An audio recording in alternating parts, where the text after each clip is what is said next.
My life comes with its own experiences and perspectives, and so does everybody else's.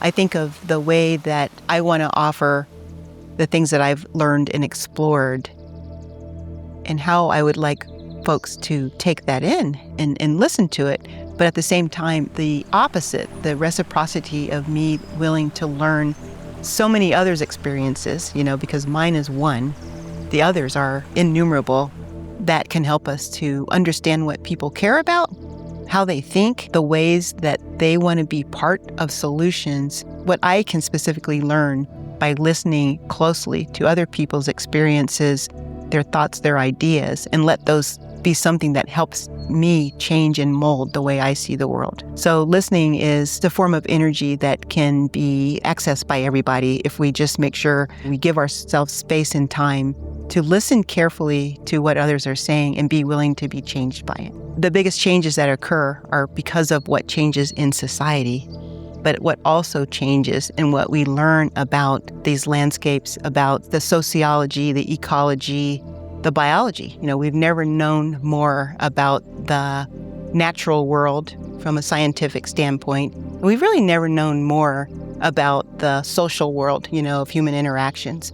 We have to constantly, as servants to public lands, continue to do our best work and evolve our way forward in what it means for us to deliver our responsibilities. And part of that is with the thousands of people who participate, both as employees of these agencies and the public that we serve, to spend time talking about and understanding and coming to terms with the things that we value together and have agreements on that can be the basis for our work. So that is a form of ethos that serves as sort of the North Star or the guide for how we work to the future and keeps us learning. So an ethos or a shared set of values that we share and we keep checking in on is something that I think is going to help us continue to do our best work as public servants helping to care for these lands that belong to everybody. I think that our public land management has a direct responsibility to help reconnect people to their planet, which provides us everything. In so many ways over the past, it's been more along the approach of agencies bringing solutions and telling local communities what we're going to do and why. Whereas we know for the success in the future, with the amount of change that's coming to these landscapes and the impacts that are happening more and more directly to people, whether at a very local scale or at the scale of our nation or internationally, it requires individuals, families, and communities to really recreate and re-establish that relationship of our care for the land because of what it gives us, so that that can be sustained well into the future. So anytime that we are making choices, we need to have people engaged and involved with this. For our citizens and our people in our communities to share and carry in their hearts the responsibility for our natural world. And it's greatly enriching to the quality of everyone's life, from the sense of the joy and happiness it can bring, but also that sense of responsibility that for us to be successful in this time of so much change is going to be needed to be shared by all. And it links back to this idea of how well do we listen to each other.